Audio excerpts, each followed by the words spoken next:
जय हिंद दोस्तों। चलिए आज जानते हैं 2025 के कुछ बहुत ही जरूरी ऑपरेशंस के बारे में। आज हम देखेंगे कि 2025 में दुनिया भर में और हमारे देश में कौन-कौन से बड़े ऑपरेशंस हुए। शिवा, ओलिविया, सिंदूर, राइजिंग लायन, सुनने में ये सिर्फ कुछ नाम लगते हैं, है ना? लेकिन ये सिर्फ कोड वर्ड्स नहीं हैं।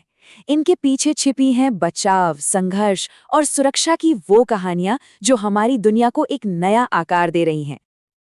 तो चलिए इन ऑपरेशंस को हम 4 अलग-अलग हिस्सों में समझेंगे। सबसे पहले बात करेंगे दया के मिशन की, फिर देखेंगे कि देश की सुरक्षा के लिए क्या किया गया। उसके बाद नजर डालेंगे दुनिया के बड़े भू राजनीतिक संघर्षों पर, और आखिर में जानेंगे कि कैसे लोगों और हमारे ग्रह की रक्षा की जा रही है। तो शुरू करते हैं पहले हिस्से से।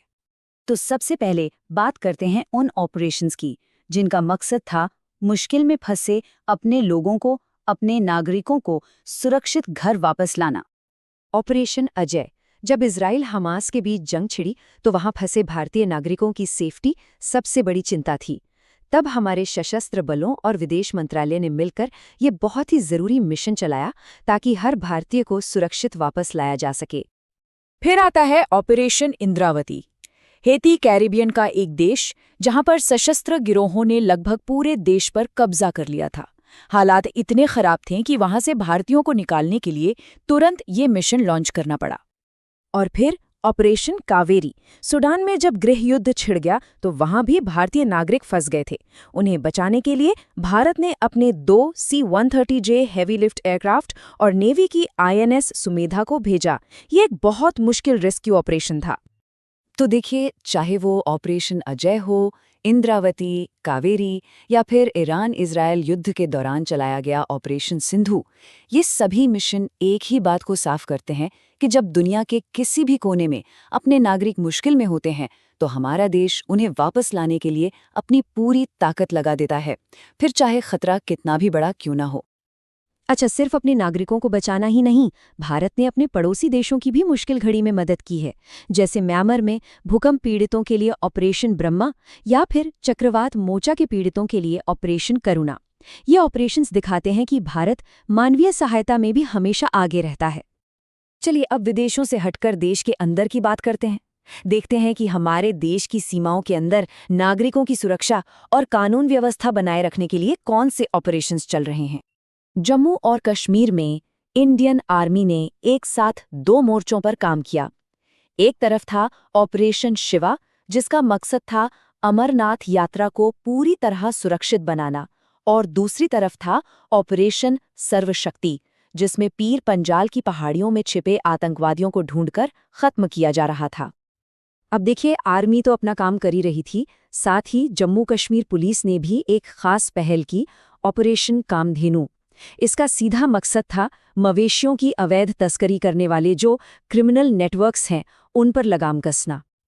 अब हम बात करेंगे उन ऑपरेशंस की जो इंटरनेशनल लेवल पर हुए, जहां दांव पर बहुत कुछ लगा था, यानी भू राजनीतिक संघर्ष और सैन्य टकराव। ईरान इजरायल संघर्ष इसका एक बहुत बड़ा उदाहरण है। यहाँ दोनों तरफ से एक्शन हो रहा था। इजरायल ने ईरान के न्यूक्लियर और मिलिट्री ठिकानों को निशाना बनाने के लिए चलाया ऑपरेशन राइजिंग लायन, तो जवाब में ईरान ने भी इजरायल पर जवाबी हमले के लिए ऑपरेशन ट्रू प्रॉमिस लॉन्च किया। ये बिल्कुल एक जैसे को तैसा वाली सिचुएशन थी। और ये मामला सिर्फ इन 2 देशों तक ही सीमित नहीं रहा, अमेरिका भी इसमें शामिल हुआ अपने ऑपरेशन मिडनाइट हैमर के साथ। इससे ये साफ हो गया कि ये सिर्फ एक रीजनल टेंशन नहीं बल्कि एक इंटरनेशनल मुद्दा बन चुका था। अब बात करते हैं ऑपरेशन सिंदूर के। पहलगाम में हुए आतंकी हमले के जवाब में भारतीय सशस्त्र बलों ने 7 मई 2025 को ये बड़ा ऑपरेशन लॉन्च किया। इसका मकसद था पाकिस्तान बेस्ड आतंकी संगठन जैसे जैश-ए-मोहम्मद और लश्कर-ए-तैयबा, उनको जड़ से खत्म करना। इस ऑपरेशन की जो सबसे खास बात थी वो थे इसमें इस्तेमाल हुए हाईटेक हथियार। फ्रांस में बने Rafale fighter jets, scalp cruise मिसाइलें और तो और कामिकेज ड्रोन, साथ ही एयर डिफेंस के लिए आकाश और S-400 सिस्टम भी तैनात थे। इन सब की मदद से 9 अलग-अलग ठिकानों को निशाना बनाया गया। और इस ऑपरेशन की एक और बहुत खास बात थी। जब इसकी जानकारी मीडिया को दी गई तो प्रेस ब्रीफिंग को लीड कर रही थीं विंग कमांडर व्योमिका सिंह और कर्नल सोफिया कुरैशी। इन 2 महिला अधिकारियों का इतने बड़े सैन्य अभियान को फ्रंट से लीड करना वाकई एक बहुत अहम बात है। तो चलिए, सैन्य टकराव और सुरक्षा के बाद अब हम अपने आखिरी हिस्से की तरफ बढ़ते हैं। अब बात करेंगे उन ऑपरेशंस की जो समाज, सेहत और हमारे पर्यावरण की रक्षा के लिए चलाए जा रहे हैं। केरल का ऑपरेशन अमृत, ये एक ऐसे खतरे से लड़ रहा है जिसे हम अक्सर नज़रअंदाज कर देते हैं, एंटी माइक्रोबियल रेजिस्टेंस या AMR। आसान भाषा में कहें तो जब बैक्टीरिया पर एंटीबायोटिक दवाएं असर करना बंद कर देती हैं। ये ऑपरेशन एंटीबायोटिक्स के गैर ज़रूरी इस्तेमाल को रोकने की एक बहुत बड़ी कोशिश है। अब बात करते हैं ऑपरेशन हॉक की। इसे CBI चला रही है। इसका मकसद है डिजिटल दुनिया के उन अंधेरे कोनों तक पहुंचना जहां बच्चों का यौन शोषण होता है। ये हमारे समाज के सबसे कमजोर तबके को बचाने के लिए एक बहुत ही जरूरी लड़ाई है। ये जो नंबर आप देख रहे हैं 8419, ये सिर्फ एक आंकड़ा नहीं है, ये 8,419 मासूम जिंदगियां हैं। ये वो बच्चे हैं जिन्हें रेलवे प्रोटेक्शन फोर्स ने 2018 से 2024 के बीच ऑपरेशन नन्हे फरिश्ते के तहत मानव तस्करी से बचाया है। ये दिखाता है कि इस तरह के ऑपरेशंस का असर कितना गहरा होता है।